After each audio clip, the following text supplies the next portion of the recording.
আমার শ্রেণীর ছাত্রছাত্রী, আমি দীপান্বিতা ম্যাডাম। আমার ইউটিউব চ্যানেল দীপাস টিচিংয়ে তোমাদের সবাইকে স্বাগত।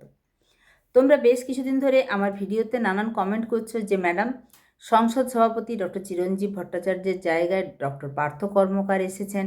এই নিয়ে আমাদের রেজাল্টের কি হবে, আমাদের সিলেবাসের কি কোনো পরিবর্তন হবে, আমাদের সিলেবাসের কি কোনো কাটছাট হচ্ছে, আমরা কোন বই কিনবো, এখনই বই কিনবো না পরে কিনবো, প্রত্যেকটা প্রশ্নের উত্তর একদম সংসদ সভাপতি এবং সংসদের অন্দরের যে কথা, অর্থাৎ যে সমস্ত মিটিং থেকে তথ্যগুলি উঠে এসেছে সেগুলোই তোমাদেরকে জানাবো।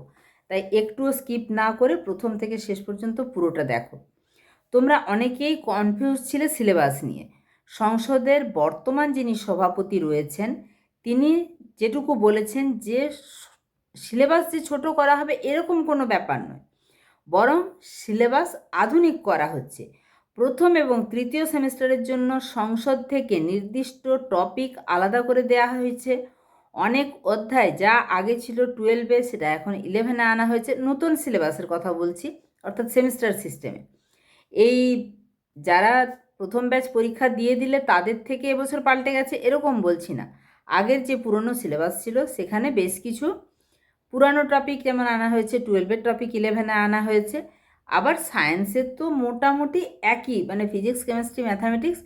কেন একই না, বেশ কিছু সর্বভারতীয় পরীক্ষা ওই সিলেবাসের উপর দেওয়া হয়। তো ফলে স্টুডেন্টরা যাতে কোনো রকমভাবে মানে আউট অফ সিলেবাসের কোশ্চেনের সম্মুখীন না হয় সেই জন্য সায়েন্সের সিলেবাসে সেরকম কিচ্ছু পরিবর্তন হয়নি। আমাদের জিওগ্রাফিরও কিন্তু সেরকম কিছু হিউজ যে পরিবর্তন হয়েছে সেরকম হয়নি, কিছু কিছু অ্যাডিশান হয়েছে। এবার তোমরা যারা ফার্স্ট সেমিস্টার, থার্ড সেমিস্টার আগে দিয়ে দিয়েছে, অর্থাৎ তোমাদের দাদা দিদিদের কাছ থেকে নতুন সিলেবাসেরই এই বইগুলো নেবে কিনা, পড়তে শুরু করবে কিনা সেটার ব্যাপারে বলি। তোমরা যে কোনো বই কিনতে পারো, এমসিকিউ প্যাটার্নে ওএমআর শিটে পরীক্ষা হবে, তোমাদেরকে খুঁটিয়ে বইটা পড়তে হবে।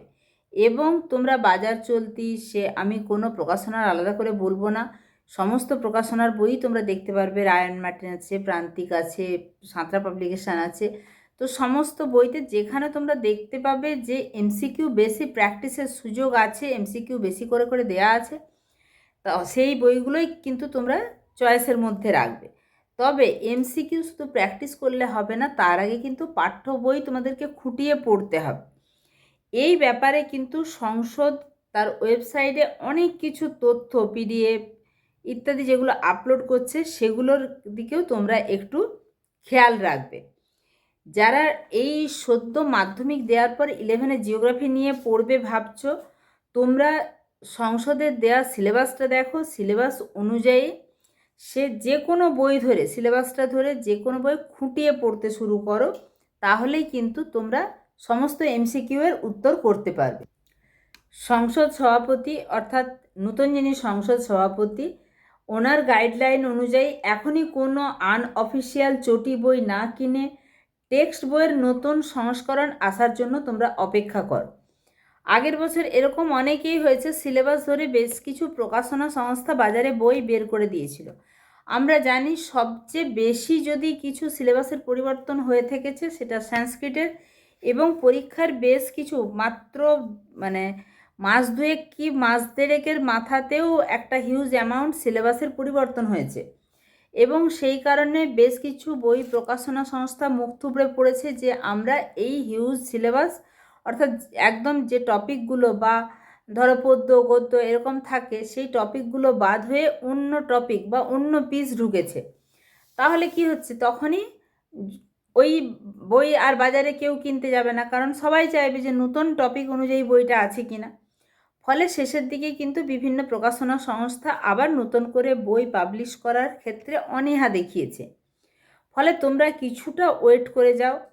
বাংলা, ইংরেজি বা ইতিহাস, অন্যান্য যেগুলো আর্টসের সাবজেক্ট সেগুলোর ক্ষেত্রে বলবো, তোমরা যে দাদা দিদিরা যে সেমেস্টার সিস্টেমের যে পরীক্ষাটা দিল সেই সিলেবাস ধরে খুঁটিয়ে পড়তে শুরু করো যদি পড়তে ইচ্ছা হয়।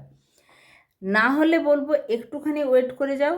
জাস্ট রেজাল্ট বেরোবে যখন, একদম সিলেবাস দিয়ে দেওয়া হবে, সেই সিলেবাস অনুযায়ী তোমাদের কোশ্চেনের যে মডেল সেট সেটাও বেরোবে। তো তোমরা সেখান থেকে প্র্যাকটিসও করতে পারবে। ফলে সংসদের কোনো নোটিফিকেশান আসা পর্যন্ত আমার মনে হয় ওয়েট করে যাওয়াই ভালো। আর এমনিতে তোমরা যেটা করতে পারো সেটা হচ্ছে সেমিস্টার সিস্টেমের প্রথম ব্যাচ যারা, তাদের কাছ থেকে 11-এর বই অর্থাৎ ফার্স্ট সেমিস্টার দেওয়ার জন্য এবং 12-এর থার্ড সেমিস্টার দেওয়ার জন্য চেয়ে নিয়ে খুঁটিয়ে লাইন বাই লাইন পড়তে শুরু করো, যাতে তোমরা একদম এমসিকিউ এলে কোনো কোশ্চেন ছাড়তে না হয়। এমসিকিউ শুধু প্র্যাকটিস করলে হবে না, এমসিকিউ সঠিকভাবে করার জন্য টেক্সট বই খুঁটিয়ে পড়া দরকার। এবার তোমাদের অনেকেই জানতে চেয়েছো যে ম্যাডাম আপনি যারা সেমিস্টার সিস্টেমের প্রথম ব্যাচ তাদের সঙ্গে একদম ডে 1 থেকে ছিলেন, তাদের থার্ড সেম বাইরে পরীক্ষা, ফোর্থ সেম বাইরে পরীক্ষা, ফার্স্ট এবং সেকেন্ড সেমিস্টারের চাইতেও থার্ড এবং ফোর্থ সেমিস্টারে টানা আপনি তাদের সাথে ছিলেন, আমাদের সাথে থাকবেন কিনা? অবশ্যই থাকবো। জাস্ট আর 2-1 দিনের মধ্যে থেকেই কিন্তু আমি এবার এক একটা চ্যাপ্টার শুরু করব পড়াতে, এবং সঙ্গে এমসিকিউ যেটা পাওয়ার পয়েন্টে চলবে। পাওয়ার পয়েন্টে এমসিকিউ করে দিলে কি হবে, উত্তরগুলো কিছুটা পরে পরে আসছে, তাতে তোমাদের কিন্তু একটা এক্সাম বা টেস্ট দেওয়াও হয়ে যাবে। ফলে অবশ্যই চ্যানেলে চোখ রাখো, পরবর্তী ক্লাসগুলো তোমাদের জন্যই আসতে চলেছে। অবশ্যই চ্যানেলে নতুন হলে চ্যানেলটা সাবস্ক্রাইব করে রেখো এবং একটা লাইক করে দিও, বন্ধুদের মাঝে এই গুরুত্বপূর্ণ তথ্য প্লাস ভিডিওটা অবশ্যই শেয়ার করে দিও। ঠিক আছে?